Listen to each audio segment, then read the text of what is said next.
একটাই ব্যাকগ্রাউন্ডে বসে আমার ভিডিও স্টার্ট হয় কয়েকদিন ধরে। আই মিন অলমোস্ট 1.5 মাস ধরে। কারণ এইভাবেই আমার দিনটা শুরু হয়। সো আমি তো ওটাই দেখাবো যেটা আমার লাইফে চলছে। আর সেখান থেকে আমি চলে এসেছিলাম অফিসে। এসে আজকে ভীষণ টায়ার্ড লাগছিল। বাট যেই মুহূর্তেই আমি একটু সেজেগুজে নিয়েছিলাম, একটু তো বেটার লাগছিল। কয়েকদিন লেন্সটা পরছি না, চশমা পরেই বেরোচ্ছি আর কি। কারণ সকাল সকাল লেন্স পরাটাও একটা বেশ প্রবলেম্যাটিক ব্যাপার। তো আজকে দেখো অফিসে আরেকটা বই নিয়ে এসেছি পড়ার জন্য। বাট আমার এই নোকটা এত ডিস্টার্ব করছে, মানে বুঝতেই পারছো এরমভাবে হয়ে আছে ব্যাপারটা, ডেঞ্জারাস। ও ধাক্কা খেলে একদম মানে শেষ হয়ে যাবে আর কি। তো কোনো রকমে বাঁচিয়ে বাঁচিয়ে চলতে হয়। তারপর মিড মর্নিংয়ে খেয়ে নিয়েছিলাম হচ্ছে আমার ওয়াটারমেলন।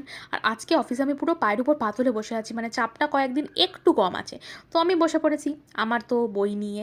কারণ আমার না অকারণ রিল স্ক্রোল করতে একদম ভালো লাগে না। তো দেখো আজকে আবার নিয়ে এসেছিলাম এই আইসক্রিম সন্দেশ বিস্কিটটা। এটা তোমরা কারা খেয়েছো বলো তো? এটাকে বলে সন্দেশ বিস্কিট, মানে আমি বলি। আর আমার এটা খেতে ভীষণ ভালো লাগে।